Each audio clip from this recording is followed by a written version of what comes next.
A woman held hostage in her home saved herself and her 3 kids by ordering a pizza. Without a doubt, the biggest race in North Carolina this election was for U.S. Senate. WWAY weekend anchor Chris Brown has been asking the tough questions today. And there you have it. You just heard from the New Hanover County Sheriff saying that nobody is in custody at this point. The SBI is on the scene of a possible meth lab in the Ogden area. Fantastic. I second absolutely everything that Mr. Daniel said. Congratulations to the winner. Yeah, that tornado tonight really putting into perspective how lucky we've been, how lucky that family is tonight. She's beautiful. I think she is going to have an amazing time here in the South. It is my absolute favorite. 40% off. I think she had a cape too. Yeah, capes are cool. Capes are so cool. There you go. It's not as easy as it seems. I'm wearing heels, so I win. Now on WWAY at 5:30, racism and religion. A pastor tells us what is happening at his church. Thanks for joining us tonight for your news at 5:30. I'm Makenzi Henderson. Daniel Siemens has the night off. A racist act toward a religious group. Pastors at the Sanctuary of Wilmington say that happened this week, and it's not the first time. They've tried to just pray about it, but they say now they have to speak about it too. It's a story you'll see only on 3. I looked at something on the ground, and as I got closer, I realized that there were bananas on the ground. Above the bananas, a note. And the note said, in part, here are some bananas for the monkeys. Not something you'd ever think to see at a church. It crushed me. But it's something Senior Pastor Daniel Cook and his staff have seen a lot of at both the current and future site of the Sanctuary of Wilmington on Carolina Beach Road. One Sunday morning when we came over to unlock the doors, there were nooses in the trees. And me and my men, and it was me and black men, white men, out there cutting down nooses from trees. Cook says his staff and the congregation tried to ignore it. We've tried not to give life to it up until this point. Then this happened Wednesday night. And as we were sitting there starting to talk about prayer requests and things like that, a guy drives by and he yells out some racial remarks towards our youth group.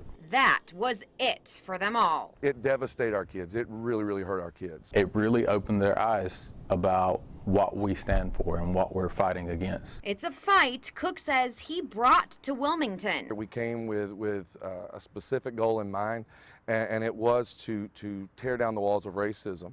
And with that has come a lot of opposition. And he and his staff say they will not back down. We know that we're at the right place. Instead, they say they'll stand up to the racist incidents even more. I think out of all this, God will get the glory. And so we have to stay our course. God has given us a vision, and our job is to just spread love. And Cook says he has not taken this to law enforcement. However, he has taken pictures of all the incidents as evidence. He did not want to share them on camera, however, because he says he thinks they are too traumatizing. We asked the New Hanover County Sheriff's Office what charges one might face for the racist acts, but we did not hear back by news time. A silver alert has been issued for a missing Brunswick County teen. Brianna Nicole Franks, who is believed to be suffering from dementia or some other cognitive impairment, was last seen on Riverview Drive in Calabash and might be headed to South Carolina. Franks is 15 years old, 5 feet 8 inches and 110 pounds. If you have any information, please call the Brunswick County Sheriff's Office. Well, happening this weekend, it is time for Big Macs for the Battleship. From today through Monday, 50 cents from every Big Mac sold at participating area locations will be donated to the Restoration Fund of the USS North Carolina.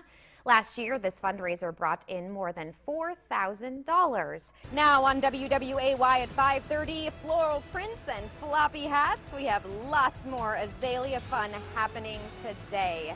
Thanks so much for joining us tonight for your news at 5:30, live downtown from the Azalea Festival main stage. I'm Makenzi Henderson.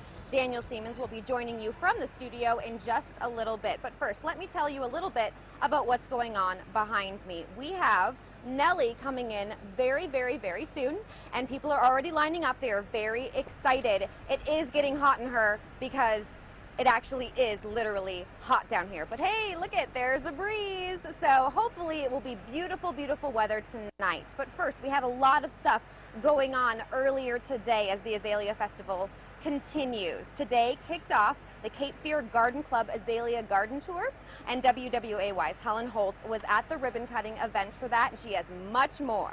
And I'm Makenzi Henderson, live in Oak Island. If you are just joining us, we have been covering 2 shark attacks that happened yesterday all day. We were in Oak Island yesterday at 7, and we were in Oak Island again this morning at 4 in the morning to bring you more details on these 2 shark attacks. One happening just before 5 at the pier yesterday, another happening just a couple of hours and a couple of miles away.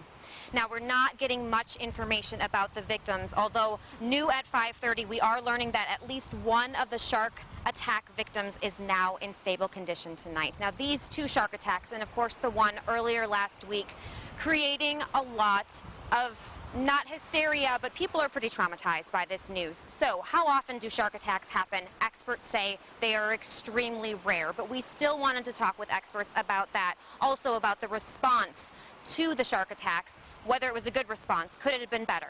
WWAY weekend anchor Chris Brown has those answers tonight in the big story at 5:30. Okay, well, we're gonna see what Hunter Ingram with the Star News thinks about all the nominations and snubs, because he's our local film buff. Thank you for being here today. Thank you for having me. All right, so let's first talk about some of these snubs. Everyone is disappointed about Jennifer Aniston. Yes. Why?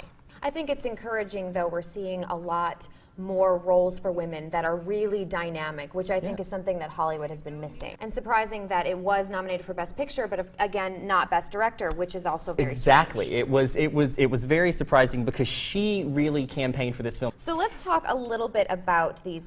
There are only 8 Best Picture nominations this year. Yes. There could be 10. You think that this is because it was a subpar year for film. Why is that? It's just there wasn't as much of those films that really grabbed people's attention. Thank you so much, Hunter. I'm Thank excited you. for the Academy Awards. I'm sure you are too. Very excited. And you can watch the Academy Awards right here. There's only one place you can find them, and it's right here on WWAY. The 87th Academy Awards are live February 22nd. Coverage gets started on the red carpet at 7 p.m., followed by the ceremony hosted by Neil Patrick Harris. And it's all wrapped up, of course, with WWAY News Channel 3 at 11. Back to you, Daniel. And making bond. There's a lot that goes into the price of freedom before your court date. It's a special report that is only on 3. Thanks for joining us tonight for your news at 11. I'm Makenzi Henderson. And I'm Daniel Siemens. From 2,000 all the way up to $1 million. Yes, that is the recommended range New Hanover County judges and prosecutors follow when setting bonds. But it's not really that cut and dry in a courtroom. Tonight, we look into how bond works, or is supposed to work. It's a WWAY investigation, Making Bond, the Price of Freedom, and it's only on 3.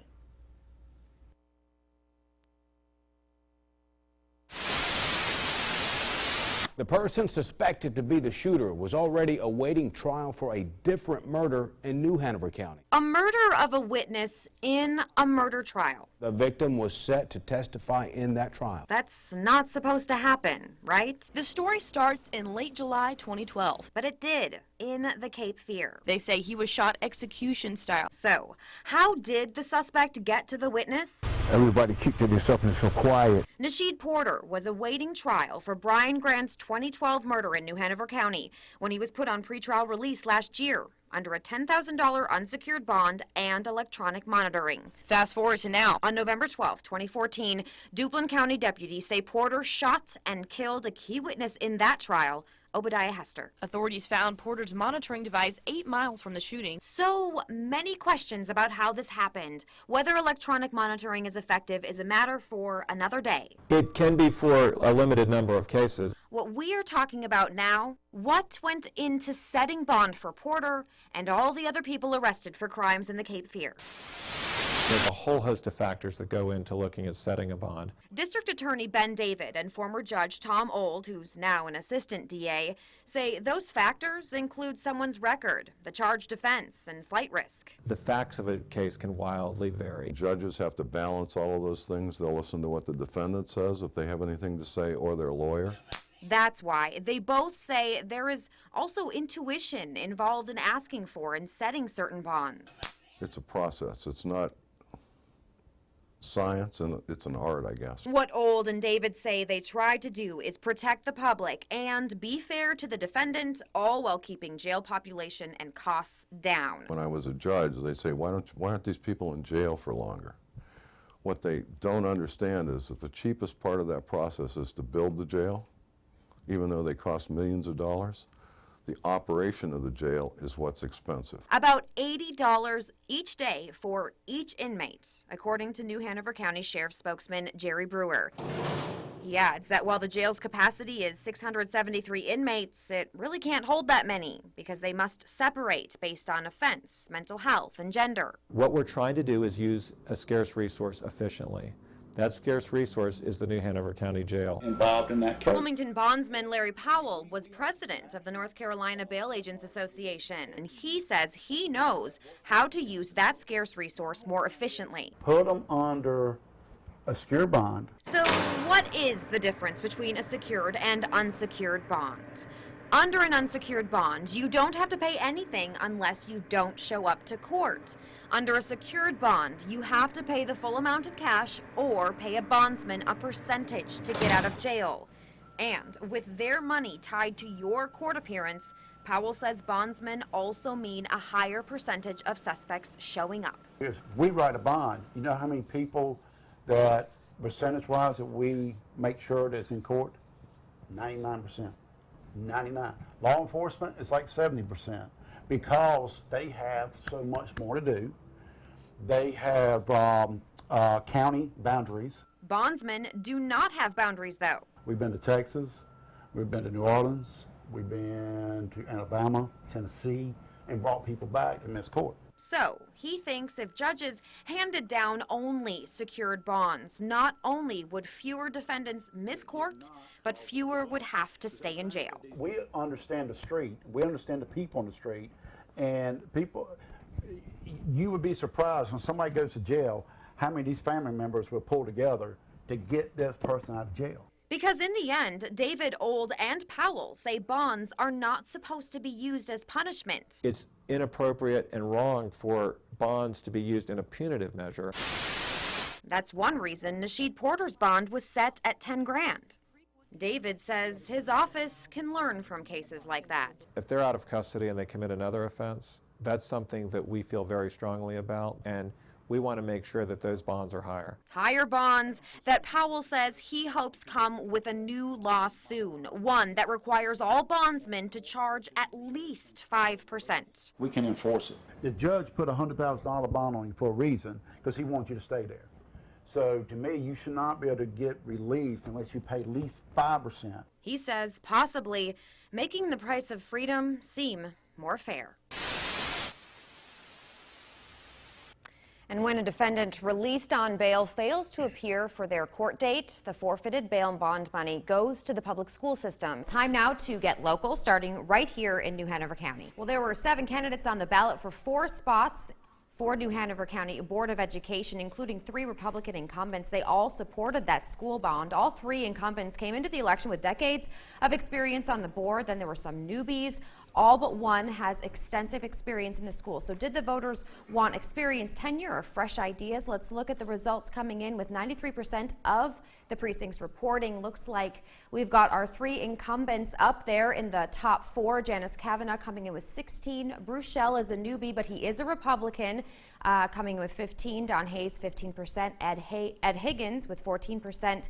But of course, the 3 Democrats on the bottom, they are all neck and neck, so very, very hard to see where this will go tonight. In addition to the school bond, voters in the city limits of Wilmington were also asked to spend some money. The city wanted $44 million for roads, sidewalks, crosswalks. This one, not called yet, but 65% say that they do want to spend that money. All right, so back to our election night analyst and WWAY's Kevin Wizzardo. Kevin. Oh, the girls' clothes section. It is my absolute favorite. 40% off. That's awesome. You know, because you can get like a really cute shirt like this. I might have to buy this. You can also get lots of things like Elsa. I think a lot of kids like Elsa. I think this is about $6 off. DVDs, $4 to $10. Look at that. Yay, love it. Heard this is a very good movie. And then Yankee candles. $10 off, half off. We all love Yankee candles. Well, at least I do. They smell really, really good. Yum. Okay, so even though some things are kind of picked over, maybe here at Target, other places, because all of these places, of course, started at 6 in the morning yesterday, there's still some things that you can get. So if you haven't done your Black Friday shopping yet, I think you can still probably find some great deals. I'm definitely going to find some great deals. I wasn't going to go Black Friday shopping, but yeah, I'm thinking I'm going to stay here and we're going to do some Black Friday shopping. So very nice, very calm here too. So get out if you can. If you don't want to, cool. But we've had a great time overnight. So back to y'all. Have you ever been walking in downtown Wilmington and noticed the flashy and fancy decor and clothes in one of the windows of one of the shops? Yeah, that used to be a lot more common, especially during the holidays, for all the shops to do that. I stopped by that one shop a few times this fall, and I show you how the owner catches your eye and brings you back. It's a story that's only on 3.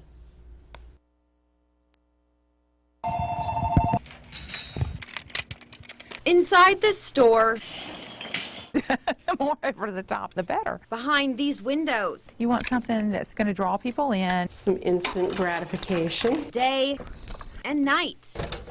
They investigate. Let's see. Just check and see. They delegate. I'll start in this corner. And we might change her wig out. They contemplate. I don't know. We'll try them all. Some of the lights are still good. They coordinate. I need to grab my, oh, there it is. I try to grab as many things as I can. And then Michael Caldwell and Amanda Moore-Ladd decorate. Seems like no sooner do I finish one window than it's time to change another window. That change at a second time around in Wilmington comes with time. Anywhere between 12 and 18 hours, depending on the window. That depends on the season This particular window is the seasonal window. and the event. This window is what we call the swing window. Right now, 'tis the season for winter We're getting ready to put up our winter wonderland. and for Christmas parties. It's going to become the crazy Christmas sweater. Lights, curtains, and ornaments. Then it's a matter of layering. Hats, wigs, and sweaters. And it's like you can't be too crazy. It's become bigger and more over the top throughout the years. Store owner Meredith McCacken oversees each window and each transformation. I get to do the fun part. I get to go by the decorations and look for things. And then Michael and Amanda, get into the windows and make the magic happen. Magic that happens with a little frustration. It's a lot of up and down the ladder. And a lot of laughter. How about that?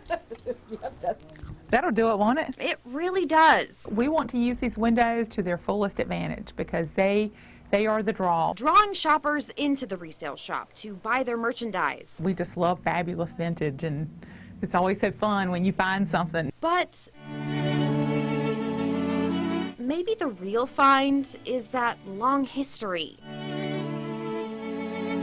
And they're also reminiscent of how downtown Wilmington used to be. That warm memory. They would go all out with their holiday windows, and especially Christmas was over the top. That childlike wonder. That movie, A Christmas Story, with Ralphie, they're all pressed up against the window. Christmas, like it used to be. It's like, coming back home again.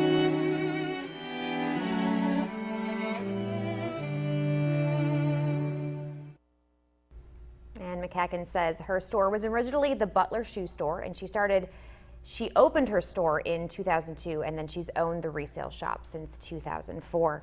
It's cool stuff in the world now with all the social media advertisements and the way people, get the word out. It's cool to see going back to the old school. Yeah, the old school way of just, putting all of those amazing things in the window and then having people walk by and say, I absolutely have to buy that. And I've done that several times.